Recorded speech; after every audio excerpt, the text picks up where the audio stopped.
teman-teman juga tidak bisa semua teman-teman itu masuk ke alam rasa kita. Teman-teman itu cuma masuk ke alam cipta, membantu kita dalam daya kreativitas, membantu kita meningkatkan daya cipta kita. Kalau kita nggak membantu dia untuk meningkatkan daya cipta, ya dia yang membantu kita meningkatkan daya cipta. Itu fungsinya teman, itu fungsinya sahabat. Tidak semua teman, tidak semua sahabat harus kita masukkan ke alam rasa kita.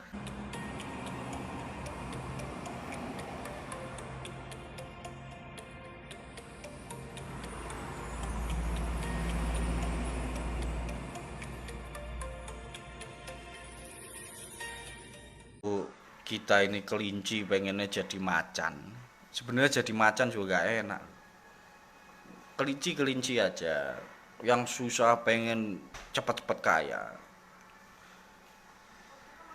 Kalau saya perhatikan ya, macan itu kalau sudah tua ditinggal sama teman-temannya, itu ditinggal. Nggak mungkin macan itu bisa makan tiap hari, itu nggak mungkin.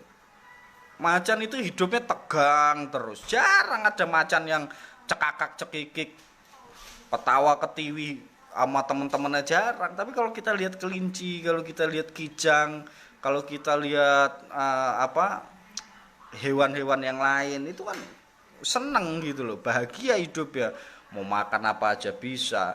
Nah, zaman sekarang ini banyak sekali yang berambisi untuk menjadi macan, tapi sebenarnya jadi macan itu nggak enak. Contoh kalau saya ibaratkan saya ini bisa dikatakan hampir kayak macan.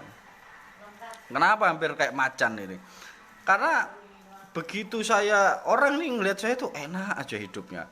Tapi begitu saya menyelami kehidupan saya sendiri, loh saya ini kayak macan. Kenapa saya ini kayak macan? Saya itu sekali dapat duit banyak gitu loh. Sekali nyaplok itu banyak. Tapi udah nggak dapat lagi. Nunggu sampai lama lagi baru dapat duit. Ya tapi kalau teman-teman semua kan mungkin harian dapat, kerja sehari dapat. Kalau saya enggak, hari-hari saya belum tentu dapat. Sekali dapat gede udah. Nah sama macan juga begitu, sekali nyaplok makan kijang gede, gajah dimakan gede, tapi udah dia nggak dapat lagi. Sampai lama, ntar berburu lagi, berpikir lagi. Nah maka kita syukuri saja kehidupan kita saat ini. Saya mau presiden cinta, nanti kita bikinlah kerajaan cinta nanti. Saya jadi presidennya. Nah makanya disitulah kita nggak usah kita pengen hidup kayak orang. Kita nikmati hidup kita saat ini saja. Kita nikmati rezeki kita saat ini. Kita menikmati keberkahan saat ini. Maka teman-teman, dikala kondisi-kondisi kita saat ini goncang. Kenapa kondisi saat ini goncang? Mohon maaf ya, ini kita membahas sedikit ya bisa dikatakan ini kan kajian budaya. Budaya itu kan macam-macam, kehidupan keseharian juga termasuk bagian daripada budaya. Nah, kita ini bingung saat ini. Karena apa? Karena orang Indonesia itu kan nggak enakan sih orang ini. Orangnya nggak enakan, sangat nggak enakan. Nah, apalagi sampean juga pasti pernah mengalami situasi seperti ini. Dikala sampean kedatangan tamu dan tamu itu baik sama sampean, maka sampean nggak enakan. Akhirnya tamu itu minta ini, minta itu, sampean akhirnya kasih aja gitu loh. Nah, maka kita harus ada batasan-batasan antara diri kita sama tamu-tamu kita juga. Nah, di dalam kewarganegaraan kita kemarin itu mungkin kita pengen mengadakan pembangunan. Begitu kita mengadakan pembangunan, ya nggak jauh beda kayak saya mau mengadakan pembangunan pesantren itu kan minta sumbangan sana, sumbangan sini. Jadi bukan berarti orang yang nyumbang langsung bisa semau-maunya sama saya, ya enggak juga. Nah, hal ini yang terjadi di pemerintah saat ini. Karena ingin membangun Indonesia merdeka, akhirnya banyaklah nih investor-investor asing macam-macam. Nah, setelah banyak investor asing dan akhirnya kita ini sungkan gitu loh.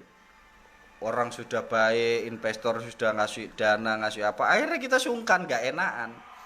Ya, dan akhirnya banyaklah yang merubah-rubah atau bikin undang-undang atau beli undang-undang atau macam-macam lah pokoknya. Ya, kalau kita sih bicara itu juga gak pantas, sudah banyak elit-elit politik itu yang lebih jago bicaranya mengenai hal itu. Yang pasti kita rakyat yang kecil ini ya gitulah, nggak enakan. Ya, kayak contoh saya ini tuan rumah di sini.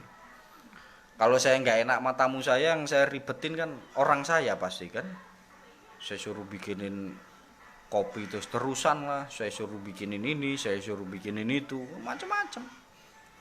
Ya, karena saya nggak enakan. Nah maka kita harus bisa membedakan yang kemarin kita pernah bahas itu.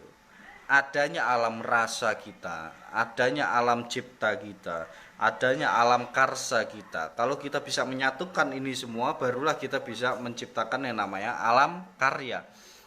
Nah, tidak semua manusia itu harus kita masukkan ke alam rasa kita. Kita masukkan ke rasa kita, itu tidak semua manusia.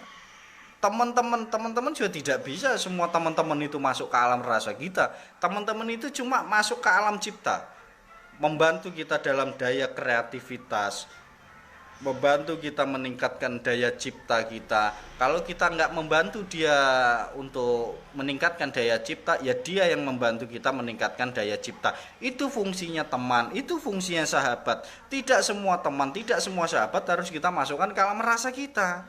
Nanti kecampur aduk alam rasa kita ini.